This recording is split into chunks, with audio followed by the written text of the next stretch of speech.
Viewers, आज के video में हम तैयारी करेंगे कक्षा 9वीं विज्ञान अध्याय 1 और यह तैयारी हम निदानात्मक मॉड्यूल से कर रहे हैं और इसी मॉड्यूल से आपके एग्जाम में क्वेश्चन आएंगे।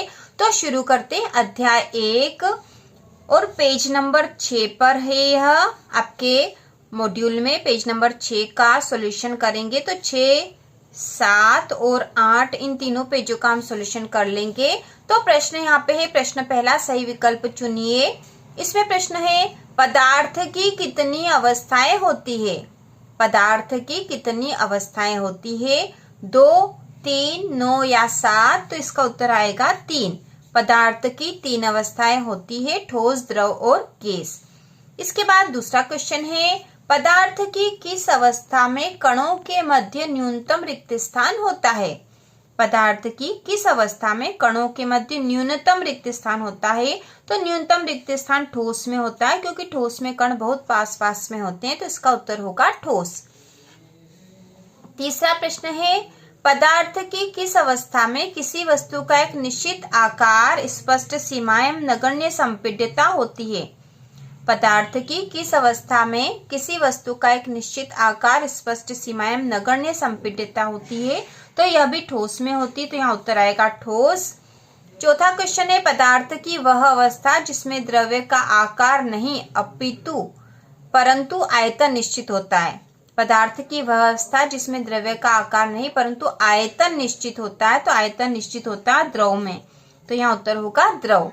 इसके बाद पांचवा है, न्यूनतम विसरण का गुण पाया जाता है। तो न्यूनतम विसरण का गुण किसमें पाया जाता है? ठोस, द्रव, गैस या उपरोक्त में से कोई नहीं। तो इसका उत्तर होगा ठोस। इसके बाद छठा क्वेश्चन है, गैसों के किस गुण के कारण उन्हें सिलेंडर में भर के रखा जा सकता है? संपीड्यता, तरलता, विसरण या परासरण? तो इसका उत्तर होगा संपीड्यता। गैसों के संपीड्यता गुण के कारण उन्हें सिलेंडर में भरकर रखा जा सकता है। इसके बाद प्रश्न नंबर दूसरा है, रिक्त स्थानों की पूर्ति कीजिए। इसका पहला, जिस न्यूनतम ताप पर ठोस पिघलकर द्रव बन जाता है वह इसका कहलाता है। तो जिस न्यूनतम ताप पर ठोस पिघलकर द्रव बन जाता है वह इसका गलनांक कहलाता है। तो यहाँ आएगा गलनांक। गलनांक कहलाता है। इसके बाद दूसरा है, बर्फ का गलनांक होता है। तो बर्फ का गलनांक 273 केल्विन होता है। तीसरा है, जल के कणों की ऊर्जा तापमान पर बर्फ के कणों की ऊर्जा से अधिक होती है। तो जल के कणों की ऊर्जा 373 केल्विन तापमान पर बर्फ के कणों की ऊर्जा से अधिक होती है। तो यहाँ आएगा 373। चौथा है, ठोस कार्बन डाइऑक्साइड को नाम से भी जाना जाता है। तो यहाँ रिक्त स्थान में आएगा शुष्क बर्फ। ठोस कार्बन डाइऑक्साइड को शुष्क बर्फ के नाम से भी जाना जाता है। इसके बाद पांचवा है, क्वथनांक से कम तापमान पर द्रव के वाष्प में परिवर्तित होने की प्रक्रिया को कहते हैं। तो इसे कहते हैं वाष्पीकरण। वाष्पीकरण। इसके बाद प्रश्न नंबर तीसरा देखेंगे। तो प्रश्न है, निम्नलिखित प्रश्नों का उत्तर एक शब्द या वाक्य में लिखिए। तो इसमें पहला, जल का गलनांक केल्विन पैमाने पर कितना होता है? तो जल का गलनांक केल्विन पैमाने पर होता है 273 केल्विन। दूसरा है, 300 केल्विन तापमान पर डिग्री सेल्सियस में क्या मान होता है? 300 केल्विन तापमान का डिग्री सेल्सियस में क्या मान होता है? तो यहाँ पे केल्विन में दे रखा हमें और हमें डिग्री सेल्सियस में चाहिए।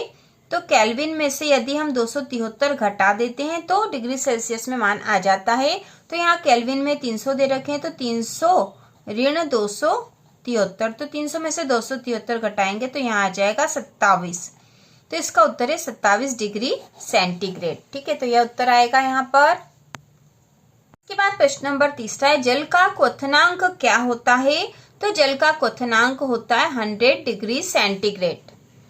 चौथा है, दाब का एसआई मात्रक लिखिए। तो दाब का एसआई मात्रक है पास्कल। पास्कल। इसके बाद पांचवा है, तापमान का एसआई मात्रक लिखिए। तो तापमान का एसआई मात्रक है केल्विन। तापमान का एसआई मात्रक है केल्विन। इसके बाद है अति लघुत्तरी प्रश्न जो कि 2-2 अंक के हैं। अति लघुत्तरी में पहला प्रश्न है, वाष्पीकरण की गुप्त ऊष्मा से क्या समझते हो? वाष्पीकरण की गुप्त ऊष्मा से क्या समझते हो? तो इसका उत्तर है, वाष्पीकरण की गुप्त ऊष्मा ताप की वह मात्रा होती है जो 1 किलोग्राम द्रव को वायुमंडलीय दाब और द्रव के क्वथनांक पर गैसीय अवस्था में परिवर्तन करने हेतु आवश्यक होती है। तो वाष्पीकरण की गुप्त ऊष्मा मतलब यहाँ पे उस ताप से है, जब वाष्पीकरण की गुप्त ऊष्मा ताप की वह मात्रा होती है जो 1 किलोग्राम द्रव को वायुमंडलीय दाब और द्रव के क्वथनांक पर गैसीय अवस्था में परिवर्तन करने हेतु आवश्यक होती है।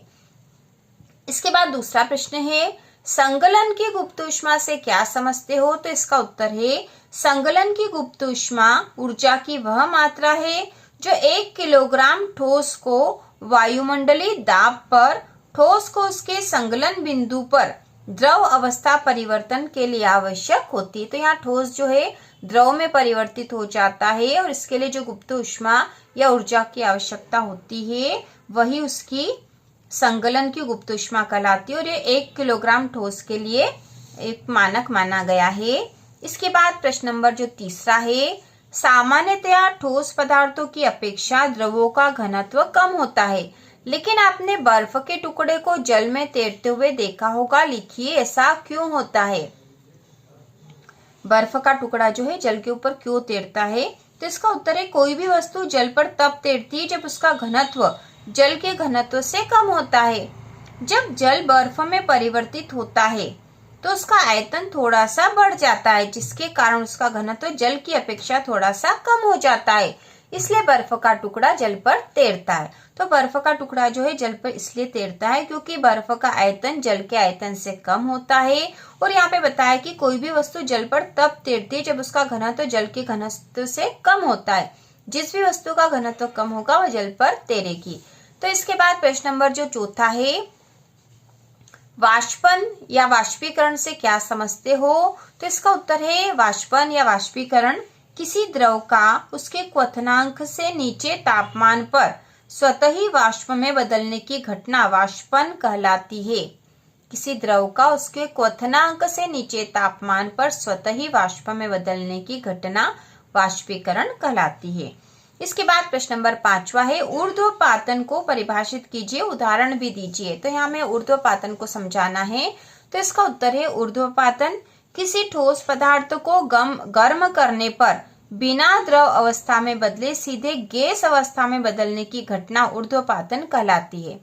किसी ठोस पदार्थ को गर्म करने पर बिना द्रव अवस्था में बदले सीधे गैस अवस्था में बदलने की घटना ऊर्ध्वपातन कहलाती। तो ठोस से सीधा ही गैस बन जाएगा गर्म करने पर, यही ऊर्ध्वपातन होता है। और इसका उदाहरण है कपूर और नौसादर। कपूर और नौसादर जो है यह ऊर्ध्वपातन प्रदर्शित करते हैं। इसके बाद प्रश्न नंबर 6 है, गलनांक को परिभाषित कीजिए।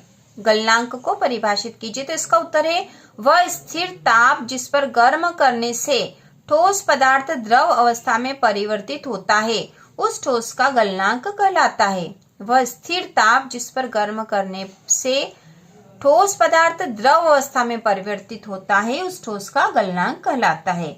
इसके बाद प्रश्न नंबर जो 7वां है, निम्नलिखित तापमानों पर जल की भौतिक अवस्था क्या है? तो तापमान बता रखा और हमें बताना है कि जल की भौतिक अवस्था क्या होगी, मतलब वह द्रव अवस्था में होगा, गैस अवस्था में होगा या ठोस अवस्था में होगा।